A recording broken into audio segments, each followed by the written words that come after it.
ଫଗୁଣର ଅଳସୀ ଅପରାହ୍ନ। ଗହଳିଆ ବଣବୁଦା ଉହାଡ଼ରୁ କୋଉଠି ଯେମିତି ଲୁଚିଚପି ବୁଡ଼ନ୍ତି ସୂର୍ଯ୍ୟ ହାଲକା ସୁନେଲି କିରଣ ବିଞ୍ଚି ଦେଇ ଯାଉଛନ୍ତି ରଙ୍ଗଣୀ ମାଉସୀର ଗାଲରେ ଓଠରେ। ପାଣ୍ଡୋର ଓଠ ତାର ଆହୁରି ମନୋରମ, ବେଶୀ ବେଶୀ ମତୁଆଲା ଲାଗୁଛି। ସତେ ଯେମିତି ରଙ୍ଗ ପୁନେଇରେ ହୋଲି ଖେଳୁ ଖେଳୁ ବାଛି ବାଛି ବେଣୁ ଖାଲି ରଙ୍ଗଣୀ ରଙ୍ଗର ଫଗୁ ହିଁ ବୋଳି ଦଉଛି ରଙ୍ଗଣୀ ମାଉସୀର ଗାଲରେ, ମୁହଁରେ। ସତେ ତ ଆଜି ଯେ ଫଗୁଣ ପୂର୍ଣ୍ଣମୀ। ଯେତେ କାମ ଥିଲେ ବି ବେଣୁ କେବେ ବି ହାତଛଡ଼ା କରେନି ଦିନଟିକୁ। ଧାଇଁଯାଏ ତା ପିଲାଦିନର ମାମୁଁ ଘର ଗାଁକୁ। ଖାଲି ବେଣୁ କାହିଁକି, ଗାଁର ଅନେକ ଯୁବକ ବୁଢ଼ା ବୁଢ଼ୀ ଏବେ ବି ଗାଁର ନାମ କୀର୍ତ୍ତନର ମୁହଁରେ ଏଡ଼େଇ ନ ପାରି ବର୍ଷକୁ ଥରେ ନିଶ୍ଚୟ ଆସନ୍ତି ଗାଁକୁ। ବେଣୁ ଖାଲି ନାମ କି ସାଙ୍ଗମାନଙ୍କ ସହ ମିଶିବାର ଆନନ୍ଦ ପାଇ ଯାଏନି। ସବୁଠାରୁ ବଡ଼ ଆକର୍ଷଣ ତାର ଦୋଳ ପୂର୍ଣ୍ଣମୀର କୁଆଁରୀ ଜହ୍ନ, ନଡ଼ିଆ ଓ ପଣସ ବଗିଚାର ଗହଳିଆ ପତର ଫାଙ୍କରୁ ଭାରି ଲୋଭନୀୟ ଲାଗେ। ବାଡ଼ିପଟ ପୋଖରୀ ହୁଡ଼ାରେ କି ନଈବନ୍ଧ ଉପରେ ଟିକେ ନିରୋଳା ଜାଗାରେ ବସି ନାମ ସଂକୀର୍ତ୍ତନରେ ହଜିଯାଏ ସେ।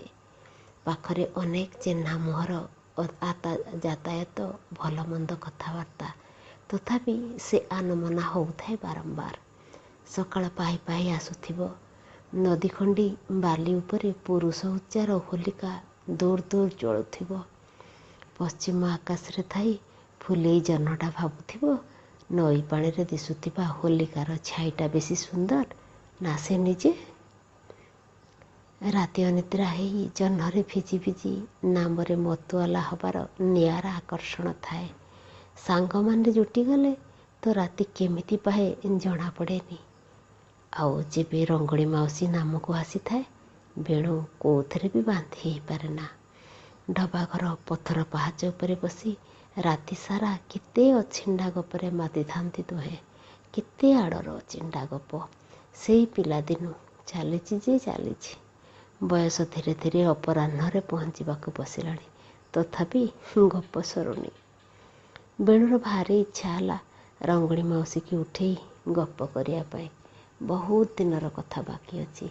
ସେଇ ପିଲାଦିନ କେତେଗୁଡ଼ାକୁ ଛାଡ଼ିଦେଲେ ଏତେ ଗପିବା ପାଇଁ ଦୁହିଁଙ୍କ ପାଖରେ ସମୟ କାହିଁ? ନିଜ ନିଜର ତେଲ ଲୁଣ ସଂସାରରେ ବ୍ୟସ୍ତ ସେମାନେ। ଫୋନରେ ବେଳେ ବେଳେ କଥା ନ ହୁଅନ୍ତି ଏକଥା ନୁହଁ, ଅଧିକାଂଶ ବିହା ବର୍ପଣରେ ହିଁ ଭେଟ ହୁଏ। ସେଥିରେ କି ଗପ ଗପିବେ ସେମାନେ? ତଥାପି ଟିକେ ଫୁର୍ସତ ମିଳିଲେ ହାଲୁକା ଥଟ୍ଟା ତାମସା କଥାବାର୍ତ୍ତା ହୁଅନ୍ତି। ଏତେ ଦିନ ପରେ ସୁଯୋଗ ପାଇଛି ବେଣୁ। ହାତ ଯୋଡ଼ା କରିବାକୁ ଇଚ୍ଛା ହଉନି, କିନ୍ତୁ ରଙ୍ଗଣୀ ମାଉସୀ।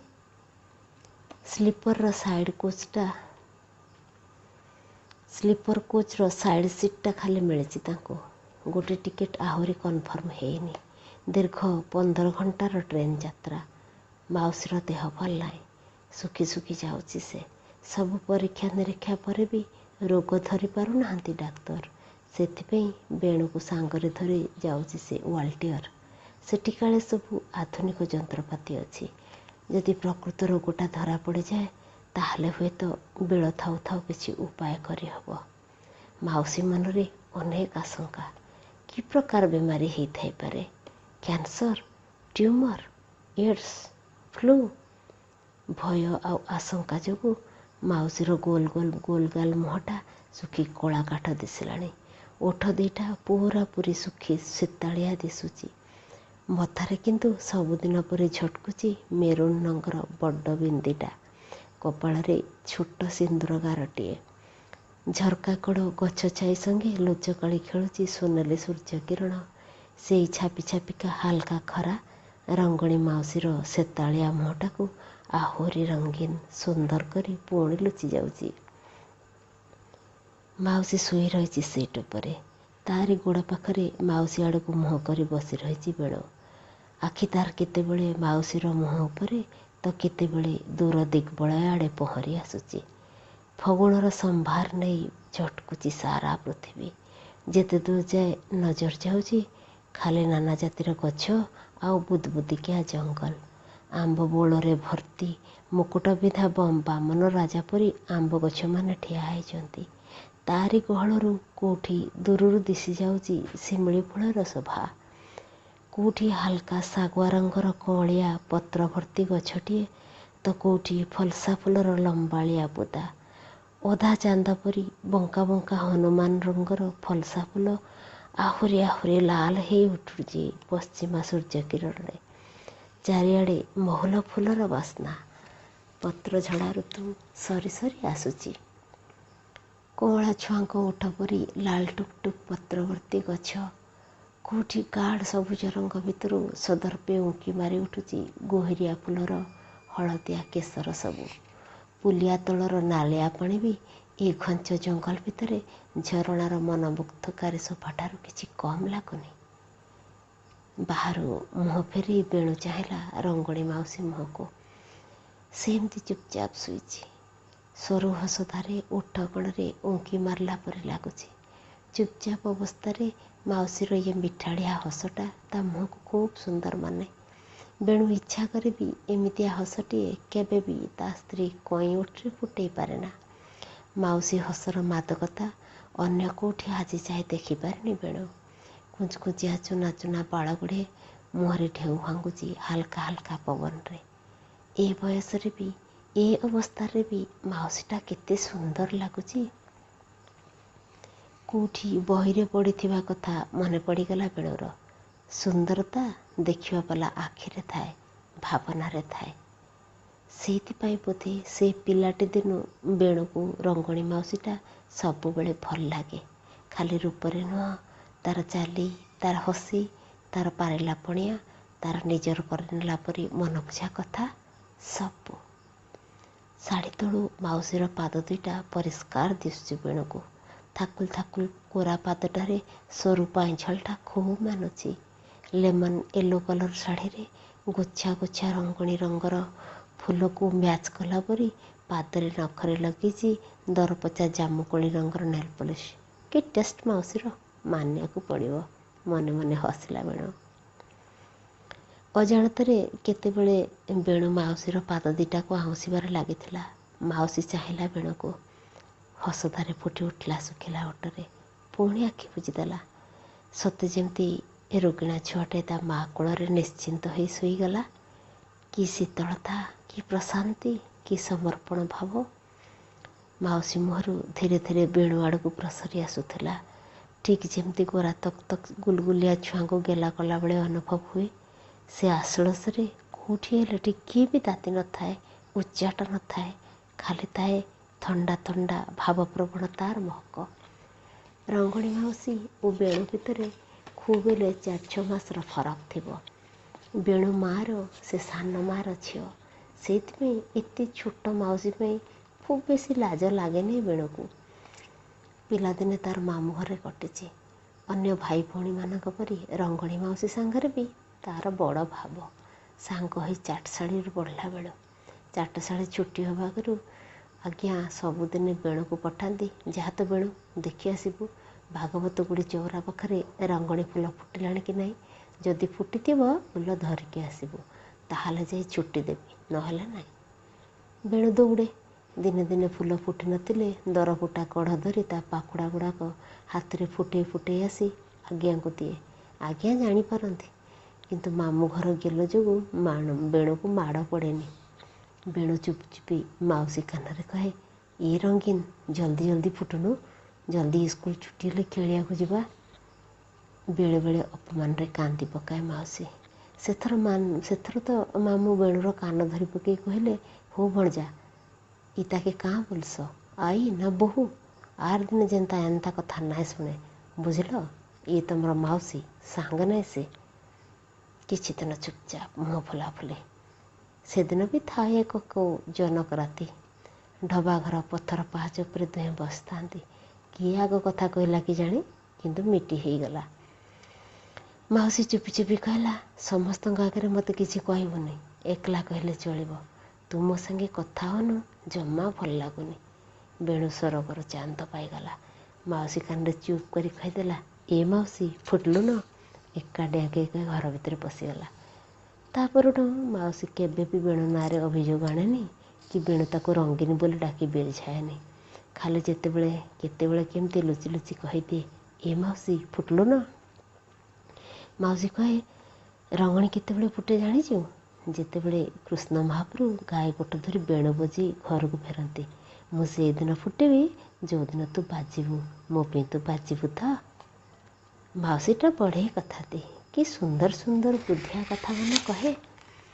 ବେଣୁ ସେ ବୟସରେ ଏସବୁର ଅର୍ଥ ଠିକ୍ ଭାବରେ ବୁଝୁନଥିଲେ ବି ଏକଥା ଭଲ ଭାବରେ ଜାଣେ, ମାଉସୀଟା ତାର ସବୁଠୁ ଭଲ ସାଙ୍ଗ। ସବୁ ପ୍ରକାର କଥା ହେଇପାରେ ସେ ମାଉସୀ ସାଙ୍ଗରେ। ବେଣୁଠାରୁ କଥା ଆଦାୟ କରିବାର କଳା ମାଉସୀକି ଖୁବ୍ ଭଲ ଭାବରେ ଜଣା। ସେଇଥିପାଇଁ ବେଣୁ ନିଜକୁ ଗୋଟେ ବଡ଼ ଓକିଲ ବୋଲି ଭାବିଲା ବେଳକୁ ମାଉସୀ ଯେ ନିଶ୍ଚୟ ଗୋଟେ ବଡ଼ ମାଜିଷ୍ଟ୍ରେଟ୍ ହେଇଥିବ ମନେ ମନେ ଗୁରୁ ପରି ସ୍ୱୀକାର କରେ। ଗଛପୋତା ୱାର୍ଡ଼ରେ ସୂର୍ଯ୍ୟ ବୁଡ଼ି ବୁଡ଼ି ଯାଉଛନ୍ତି। ଦୂର ଦିଗ୍ବଳୟ ଆଉ ପରିଷ୍କାର ଦିଶୁନି। ଖାଲି ପାହାଡ଼ିଆ ଗଛ ଗୁଡ଼ାକ ତାଙ୍କର ଅସ୍ତିତ୍ୱ ଜାହିର କରୁଛନ୍ତି।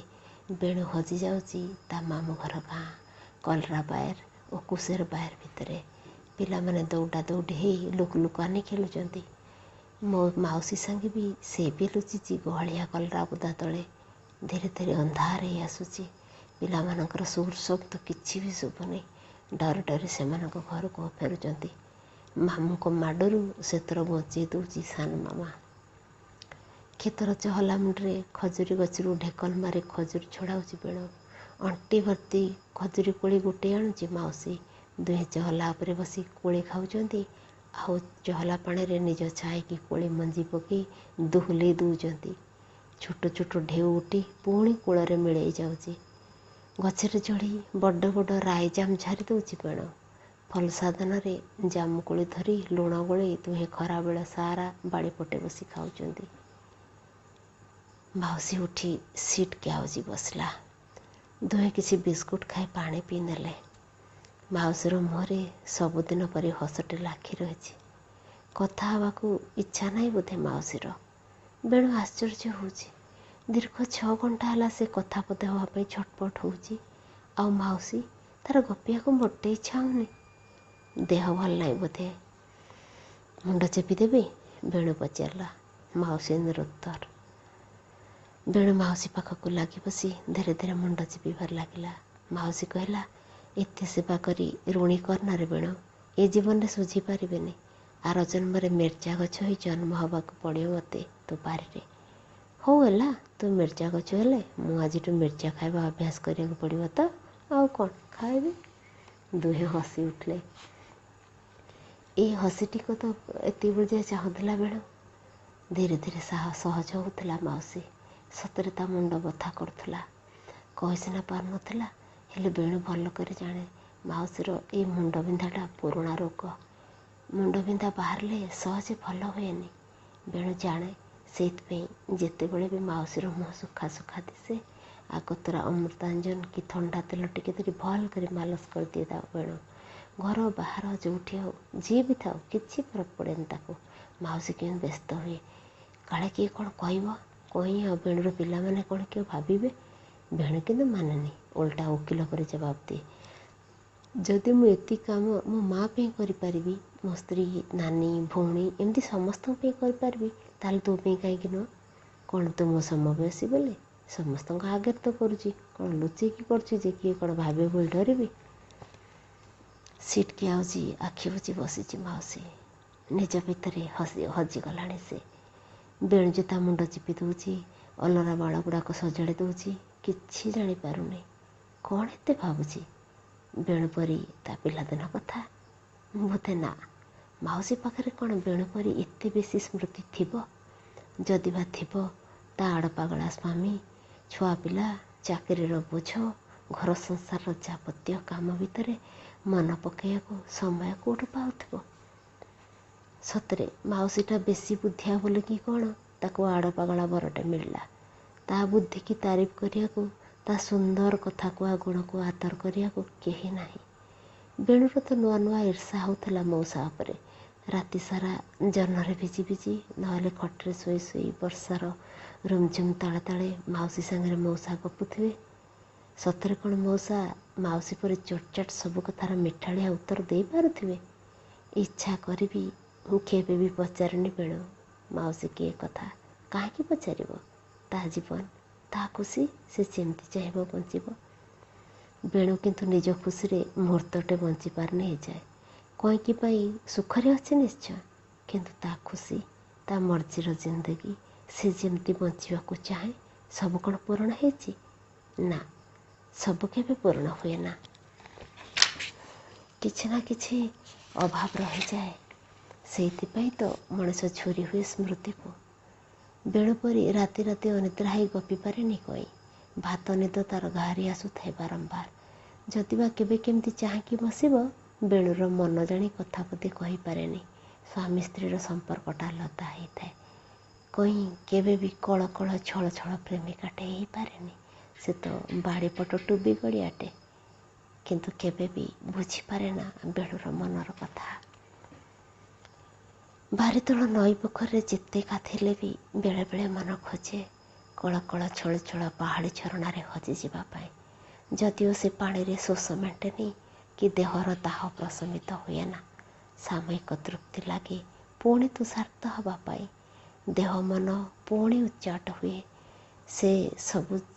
ସେ ସବୁଜିମା ଭରା ସୌନ୍ଦର୍ଯ୍ୟରେ ହଜିଯିବା ପାଇଁ। ମହୁଲ ଫୁଲର ମହକ, କୋଇଲିର କୁହୁତାନ, ଝରଣାର ଶୀତଳତା, ପାହାଡ଼ର ମାଦକତା ସବୁକିଛି ଦେହ ଓ ମନକୁ ଆକର୍ଷିତ କରୁଥାଏ ବାରମ୍ବାର। ଭାଗ୍ୟର ବିଡ଼ମ୍ବନା ଦେଖ, କେହି ଇଚ୍ଛା କରି ବି ପାହାଡ଼ ଉପରେ ଘର କରିପାରେ ନା, ଦିନ ରାତି ଝରଣା କୂଳେ ବସି ଭିଜି ପାରେ ନା, ସାରା ଜୀବନ ପାଇଁ ହଜିଯାଇ ବି ପାରେ ନା। ଫେରିବାକୁ ପଡ଼େ ତାକୁ।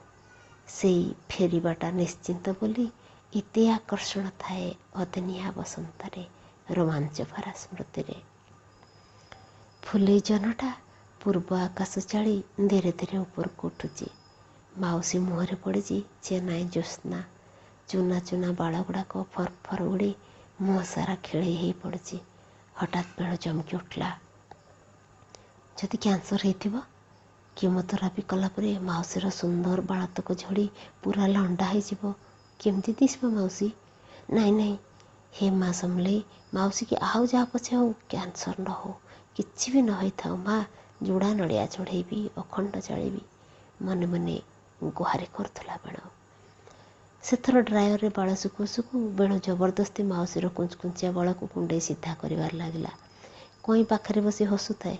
ବେଣୁର ପିଲା ଲେମ୍ ଦେଖିଲେ କିଏ ବା ନ ହସିବ। କଇଁ ଭଲ କରି ଜାଣେ ବେଣୁକୁ, ତା ସଉକକୁ। ଅନେକ ଥର କଇଁକୁ ବି ନୟନ୍ତନ କରି ଛାଡ଼େନି। ପର ଆପଣା ତାର ନାହିଁ। ଯାହାକୁ ତାର ନିଜର ଭାବି ନେଲା, ତା ପାଇଁ ସବୁ କରିପାରିଲା ପରେ ଦୁର୍ଦ୍ଧର୍ଷ ମଣିଷଟେ। ସେ ବେଣୁକୁ ଖରାପ ଭାବେ ନା। ବାଳ ସିଧା କରୁ କରୁ କେମିତି ଗୋଟେ ଶିହରଣ ମାଉସୀର ବେକମୂଳୁ ବେଣୁ ହାତକୁ ପ୍ରସରି ଗଲା। ଡ୍ରାୟର ଧରି ପାରିଲାନି ସେ। ମାଉସୀ ସିନା କିଛି କହିଲାନି, କିନ୍ତୁ ବେଣୁ ଠିକ୍ ଅନୁଭବ କଲା। ଯେଉଁ ଶିହରଣ ତା ଦେହରେ ବାଜିଲା ମାଉସୀ ପାଖରୁ ଆସିଲା ନିଶ୍ଚୟ। ସେ କ'ଣ ଅନୁଭବ କରିପାରିନଥିବ? ବାସ୍, ସବୁ ବଦଳିଗଲା ତା ପରଠୁ ଧୀରେ ଧୀରେ। ବେଣୁ ଇଚ୍ଛା କଲେ ବି ସିଧା ସିଧା କଥା ହେଇପାରିଲାନି ମାଉସୀ ସହ। ଦୁହେଁ ସାମ୍ନାସାମ୍ନି ହେଲେ, ବାରଆଡ଼ା କଥା ଗପିଲେ, କିନ୍ତୁ ଅଜଣା ପୁଲକଟି ଯେ ମୁହୂର୍ତ୍ତକ ପାଇଁ ପଶି ଆସିଥିଲା, ସେ କଥା କେବେ ବି କଥା ହେଲେନି। ଜୀବନ ଚାଲୁଥିଲା ତା ବାଟରେ ସ୍ୱାଭାବିକ ଭାବରେ। ମାଉସୀ ପାଇଁ କ'ଣ ବଦଳିଥିଲା କି ନାହିଁ କେଜାଣି। ବେଣୁ କିନ୍ତୁ ଶୋଇଲେ, ବସିଲେ, ଗାଡ଼ି ଡ୍ରାଇଭ୍ କଲେ କି କେଉଁଠିକି ପାର୍ଟି ପିକନିକ୍ ଗଲେ ଖାଲି ରୋମାଞ୍ଚିତ ହେଉଥିଲା ବାରମ୍ବାର। ଶତ ଚେଷ୍ଟା କରି ବି ମୁକୁଳି ପାରୁନଥିଲା ସେ। ଧୀରେ ଧୀରେ ସାଲିସ୍ କରି ଶିଖିପାରିଲା। ପୁରୁଣା ହିନ୍ଦୀ ସିନେମାର ଗୀତଟା ମନେ ପଡ଼ୁଥିଲା ତାର। जो रिश्ते का कोई अंजाम नहीं, उसे खूबसूरत मोड़ देकर छोड़ देना अच्छा। ବେଣୁ ଭାବେ ଏହି କଥାଟିକୁ ବୋଧେ ମାଉସୀ ବି ଭଲ କରି ବୁଝିଥିଲା।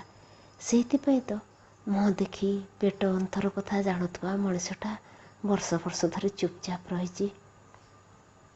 ରାତିର ବୟସ ବଢ଼ୁଥିଲା। ହୋଲି ପୁନିର ଜହ୍ନଟା ମାୟାବିନୀ ପରି ସାରା ପରିବେଶଟାକୁ ଆହୁରି ମୋହଚ୍ଛନ୍ନ କରି ରଖିଦେଉଥିଲା।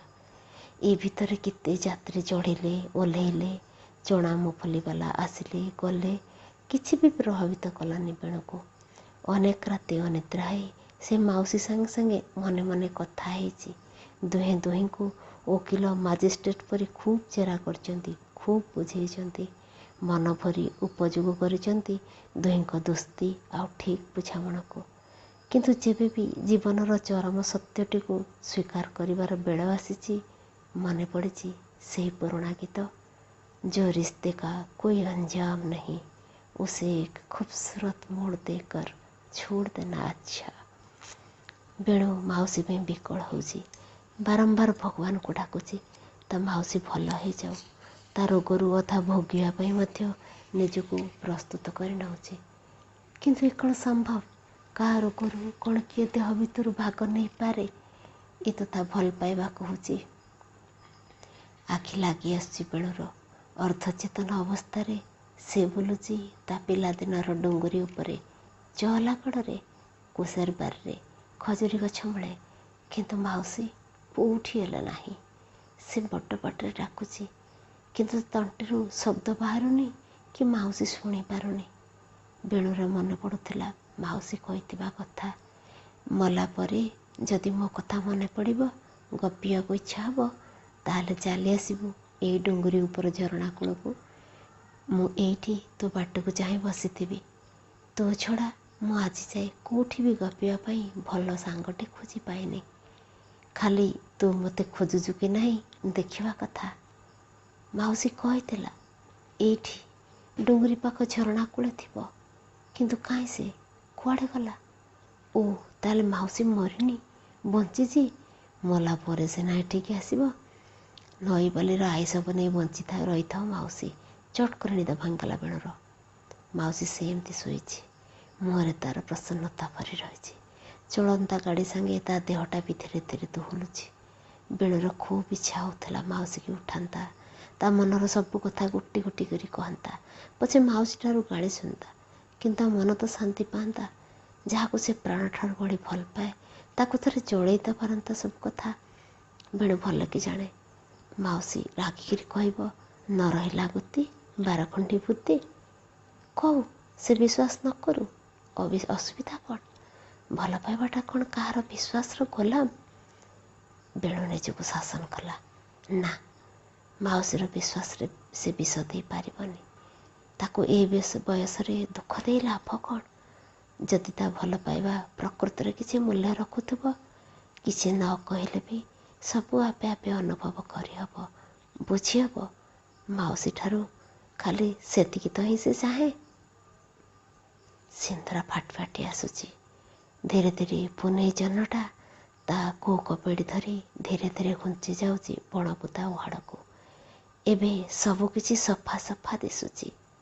ବିଶାଖାପାଟଣା ଷ୍ଟେସନଟା ଆଉ ବେଶୀ ଦୂର ନାହିଁ।